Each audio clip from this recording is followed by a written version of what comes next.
It's been a while since we've spoken It to has. this man. I miss him. We used to speak to him once a week, and he's on Brother from Another on Peacock, on NBC Sports on Peacock, but now also on Amazon Prime's coverage of Thursday Night Football. Our friend on the Mercedes-Benz Vans phone line back here on the Rich Eisen Show, Michael Smith. How you been, Michael? New phone. Who this? Hey, congrats on the gig on Amazon. Thank you. You got it so much. Good to talk to y'all, man. I miss you guys. What's up, man? Do you get free Prime delivery with the gig? Oh. What do you got? It's a great question. I don't think that was part of my deal. No. Come on, Michael. We need to work on that. We do need to work on that. You got to get that deal. Have you met Bezos yet? Is he there? No, I have not. You haven't been on the yacht? You haven't been on the yacht yet? I have not. Are you going to space? Pocket change, as compensation, so maybe a meeting might come with that. Gonzalez is the guy to talk to for that, by the way. So I've heard. Oh, yes. Yeah. TG can get that pass for everybody. We should do that. I mean, Bisciotti once got us all hammered. This is a Thursday Night Football tradition. He took the entire crew. It was a Thanksgiving night. He invited the entire crew onto his boat that was docked just off the harbor there in Baltimore. That was the night before the John versus Jim Harbaugh. Oh. And then he was so generous. He gave us all food and drink, and then made a few of us stay, and then I almost didn't answer the bell the next day for Thursday Night Football's coverage of that game on Thanksgiving. But Shotty, one of the coolest owners around. Period. Let me try on one of his snazzy sports coats one time, and offered to give it to me. I'm like, I can't take your coat. Coat off his back. Off the rack, off the Bisciotti rack. I'll raise your Bisciotti boat flex. Yes. Well, no, not really. Write that down. It was the whole Write crew. that down. It was the whole Bisciotti boat flex. It was the whole crew, Michael. It wasn't just me. It was the entire crew that he invited. I just went to Nobu for the first time in Malibu, courtesy of in the annual Jerry Jones media team party. Yeah, how come I didn't get to go to that? Okay. That was pretty fun. Did you have the line here? Is it appropriate? Is this unethical? Is this okay? No, it's fine. It's absolutely fine. Did you get the Tyron hamstring roll? Did you get that? Was that on the menu? Was that too soon? Was it too soon? Definitely too soon. That's unnecessary. Definitely too soon. When did you come up with that? I don't know. It just came in my head. Inappropriate, God. I don't know what my problem is. I don't know. All right, let's. You got big time. Honestly, I was like, damn, where Rich Eisen been at? And then when I got the call, I was like, woo. It's been a while. I thought we had beef. I thought we had Russell Westbrook, Patrick Beverly beef. Never. Pat trick y'all. Was it something I said? No, never. Did the ratings plummet when you had me on? I thought, never. Losing sleep over this, man. It's good to hear your voice. It is good to hear yours as well. So, what did you glean from last night's action? Anything last night? Well, I'm connected to what y'all were just talking about. Because I get the hairs on my arms started standing up when y'all were talking about a fantasy draft. Also doing some fantasy stuff this year on Sunday mornings with Matthew Berry. I guess I might as well plug that. Please. Fantasy football pregame for NBC Sports and Peacock. Mm-hmm. The most interesting name that you guys mentioned, but just kind of passed over, was Brandon Cooks to me, man. Ooh. Brandon Cooks just gets forgotten. Nobody wants a Texan. It ain't sexy. Whereas Darren Waller's got Derek Carr, or Chris Godwin's got Tom Brady, so on and so forth. So it's Davis Mills. And Brandon Cooks just puts up consistent numbers, man. He's dependable, explosive at times. Davis Mills is going to be pretty good. I like the Texans to be competitive, not to compete for that division. God, no, I'm not saying they're going to shock the world like Davis Mills is talking about. But, Lovey going to have that defense playing hard. They got some good young players. I'm sure y'all talked about Dameon Pierce as a fantasy asset, but in reality... No, we didn't. No, that's like Fight Club. No. That's like Fight. It's so funny. It's a sleeper. I know. I don't say that. He was on national, streaming or whatever you call it, whatever with Prime Video last night. Nobody's sleeping on anybody now. He's RB1. He's not a sleeper anymore. It's too late for that. I agree that horse is out of the barn, but it's so funny that everybody's just like, I'm going to get him I know. in round 10, round 11, round 12, as if nobody else knows that he's really good. It feels and like he's this year's Javonte Williams. Right. I like it. It feels That's like what league are you playing in if you think you're going to sneak Dameon Pierce? Oh, it's called the Moron League. That's the league that we're in. We're in the Moron League. Oh, okay. Yeah, no. Okay, so you glean that. Anything from the Niners with Lance and his readiness? I kind of went all in on that last segment as well. That the Niners are going to have to turn to the kid at some point. It just happens that now is the time. I mean, the Niners are not used to breaking in a new quarterback and training wheels. That's just not their gig. That's not what they're doing. I mean, this is big. This could be, if you will, the biggest controversial move at the quarterback spot, or the most concerning move since Harbaugh went to Kaepernick instead of Alex Smith all those years ago. You could make that case. I mean, they made this move when they made the move up to get him. Period. And so it was a matter of time, and they kind of backed themselves into a corner.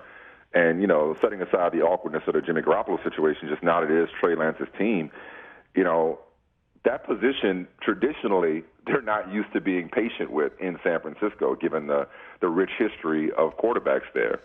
And so they're going to have to be patient with this young kid who just has not played a lot of football. It's really that simple. He has not attempted a lot of passes over the last few years. He had the 1 year at North Dakota State.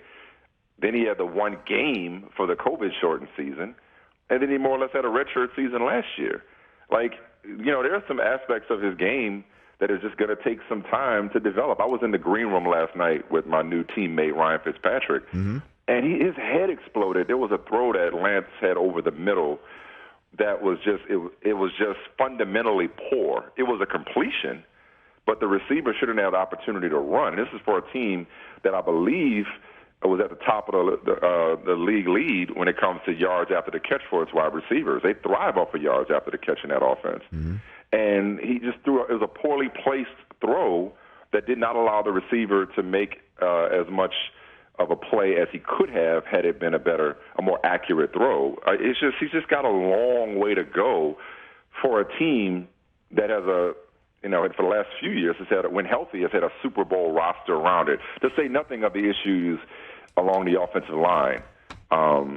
San Francisco, I think, could be in for maybe they're one of those teams. Maybe they're one of those teams that gets better late in the year, but early on, I feel like it could be rocky. Michael Smith here on the Rich Eisen Show, fresh back from Houston, where the Texans and the 49ers played a preseason game on Amazon Prime. It was great to hear Al's voice last night as well, right here on the Rich Eisen Show. So let's just switch gears a little bit here. What did you make of the sudden genie placed back in the bottle by the Brooklyn Nets, and that Durant is now back in the fold, and everybody left, as Shams Charania told us this week, left that meeting energized, and they're going to go try and put that great roster on paper into practice on a court. What do you think of that? Yo, it's so crazy how long it's been since we talked and how much has happened, right, and then not happened in Brooklyn. You know, man, I'm going to choose to look at this as a positive, because when I first heard the story, because I was on the road, I was in Indianapolis on Monday. I went to Indianapolis Monday night, so I spent Tuesday with the Colts, Wednesday with the Bengals, missed the Fight Club yesterday, and then went to Houston. So I was on the road when I heard that all was well in Brooklyn, and I rolled my eyes at first. But then I just said, you know what, KD, thank you. Thank you for making our summer interesting in a way that it ordinarily would not have. Thank you for contributing to society, or more accurately, contributing to the news cycle, giving us free content. So I want to say I appreciate KD, but at the same time I'm annoyed with KD, because that just shows, like, yo, man, your trade request wasn't that well thought out. It's like, because if you're going to make that trade request, you can't just go back and be like, you know what, never mind. That's annoying, to say the least, to use my daughter's favorite word. But in reality, I saw that this is where it was going, and many have pointed out the Gobert trade and what the Jazz got for Gobert certainly didn't help. But early on, I actually saw that this is where this was going, that we had all better get used to seeing him in a Nets uniform. Because KD, at the end of the day, and this is kind of on brand, not necessarily the wishy-washy part, but he's going to play basketball. He's not a dude that's going to pull a James Harden and show up and throw basketballs at people, or show up out of shape, or show up not wanting to play. The Nets always knew that at the end of the day, he was going to play. Kyrie had no options. Like, you know, as the great Chris Rock once said, a man is only as faithful as his options. And Kevin Durant had no other options. Kyrie Irving had no other options but to return and but to look at this and say, you know what? If we all want to play, me, you, Ben Simmons, Seth Curry, like, we could be good. You know, like, yeah, we're frustrated. Yeah, we may not believe in the front office, but on the court, we could be really good if we're all healthy and we're all committed. And so it was the wise choice, even if the initial trade request seemed rash and ill-advised, especially if you're not going to follow through with it and say, you know what, trade me or else. Well, what is your or else? He was only going to go so far with this. Well, I mean, not to cross streams with politics and everything else here, but definitely cross the stream. No, I'm just saying, like, I would love to see the unredacted conversations. Oh, well played. You know, I really would. I'd love to see it because Kyrie says I'm staying, and then Durant says I'm going within 48 hours of each other. But we're told that those are two mutually exclusive decisions, that they're not connected to one another. It's just guys figuring they have to do what they have to do. Yes. And then Durant says, I want the front office out and I want the coach out. And the owner's like, no. And now we're all back together, and they're not happy with the front office that's given them the possibility of playing with each other, right? And adding Simmons and Seth Curry. And, oh, by the way, that Royce O'Neal deal that happened is pretty damn good, too. And then you look at the roster, why would you be upset with the front office? Well, that's what I was always trying to figure out. I don't get it. All the front office did was what you wanted them to do. Like, I don't recall, and correct me if I'm wrong, I don't recall an instance where there was some sort of decision that the players were at odds with. I mean, nobody in their right mind is not going to run your decision-making through Kevin Durant and, by extension, Kyrie Irving in the first place. But they wanted James Harden. They got James Harden. You know, they hired Steve Nash. I mean, it was on Kevin Durant's podcast where Kyrie Irving first infamously uttered the idea of we could all be the head coach. So, okay, y'all all want to have this, you know, this group approach to coaching the team. So you got the coach you wanted. You got the players you wanted. What's held this team back, and, I mean, it doesn't fit with the jokes. We all like to get jokes off at this experiment's expense. But it's really simple. It's injuries and vaccine. You know, a global pandemic and one player's unwillingness to get vaccinated, coupled with injuries, did not allow this team to reach its full potential, and therefore people have been able to, you know, default to their initial evaluation that this would never work. We never got a chance to see if it worked. They played 16 games together. But, yeah, I'm with you. I never understood why there was beef with the front office, because the front office didn't tell Kyrie Irving not to get vaccinated. The front office didn't tell, you know, James Harden to jump ship again. The front office didn't get hurt. I mean, it was all silly, and I just wish people would think things through before they decided to go to the extreme of trade me and then double down and say it's me or them. I mean, I guess you can come back from that if you're Kevin Durant, because the organization going to say no thanks. Right, because you're Kevin Durant as well. Yeah. And then, you know, the front office was aggressive enough to get Harden, and then aggressive enough to know if it wasn't working to get rid of him and get people that could not only help them right then and there, but maybe for the future. And then, so that's the whole thing. I don't understand. That's why I said I want the unredacted, you know, conversation. Like, what has been? Like, how did they squash? How did they do this 180? That's a hell of a sales job. I know. And then how big? How deep is this iceberg underneath the Brooklyn waters here? And what does it mean? And how did they put the genie back in the bottle? Like, I don't know how it happened, but it's going to be must-see television. Hell yeah! You know, this fall and the winter. Only thing better would be Russell Westbrook and Patrick Beverly being teammates. That looks like that's going to happen, doesn't it? I mean, it's in Westbrook's best interest. But a lot of things are in Westbrook's best interest that he doesn't necessarily go with. But, I mean, you know, it's in his best interest to not shoot threes. But, you know, hey, here we are.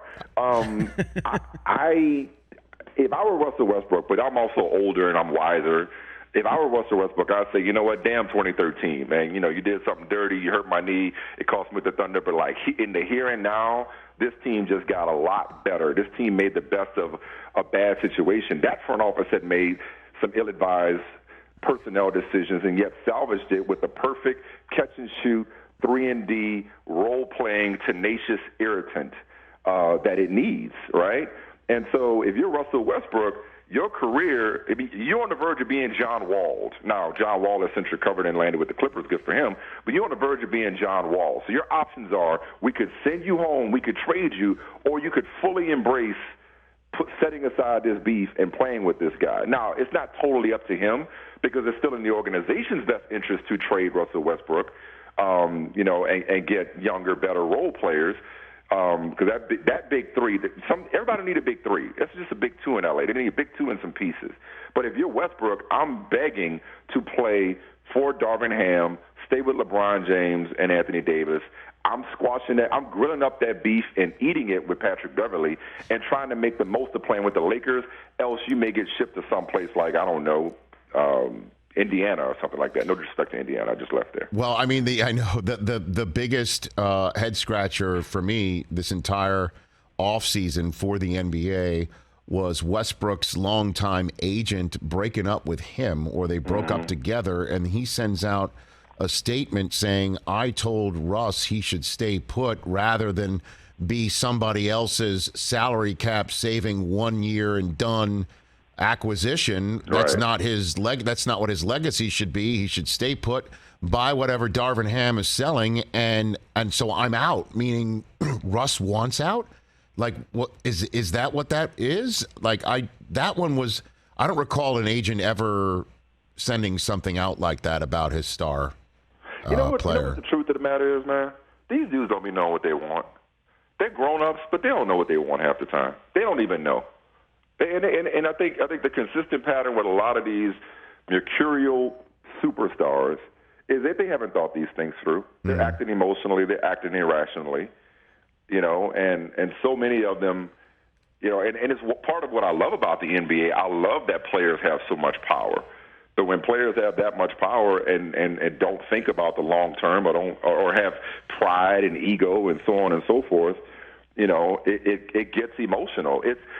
Not if I may cross streams real quick, but I am staying in sports. I think one of the more fascinating stories, and I'm sure you've covered this extensively, maybe even today, in recent sports transactional history, is one of the premier quarterbacks in the NFL negotiating his own contract. Huh? Like, that's not just unique, that's unprecedented. It's like, Rich, you ever been your own agent, Rich? Oh, no way. Me neither. I ain't got the time or the temperament, because it don't take nothing to piss me off. So if you tell me what I'm not worth, I'm checked out, right? So if you're the Baltimore Ravens and you're negotiating with your quarterback and you're trying to, like, come to an agreement on a massive historic contract that he probably wants to be fully guaranteed thanks to Deshaun Watson and so on and so forth, like, yo, you talk about redacted conversations, how does that conversation go? How does the organization say, yeah, man, you're great, but in the playoffs, not so much. But go on out there and deliver a championship for us, because you're still our guy. We still want you. It's like that situation is just incredible, because it's nobody does that. Like, imagine one of these NBA dudes we're talking about negotiating their own contract. I mean, it's just players. I think everything they say and everything they request probably has to be taken with a grain of salt, and I think we oftentimes give the ramifications of their request way more thought than, frankly, they do. Michael, thanks for the call.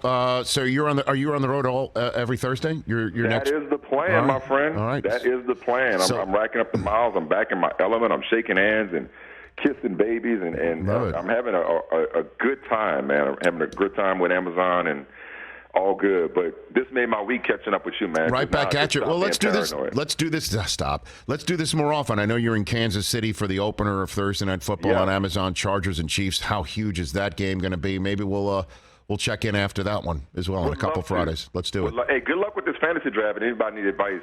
Well, it's come to a screeching halt because Brockman and TJ are now in minute 40 trying to choose something. Should we take Darren Waller or not, Michael? He just told you to take Brandon Cooks. That's what he told you. Waller or Cooks? I don't know what the rest of the roster looks like. I did agree with the sentiment. Somebody, I think it was in reference to Chris Godwin. Somebody said that if he's not ready for week 1 or week 2, so be it. Like with tight end, like there's a shelf, and you don't want to. If you're gonna put it this way, if you're gonna pass on Darren Waller, then just wait and either take somebody late with upside or stream the position.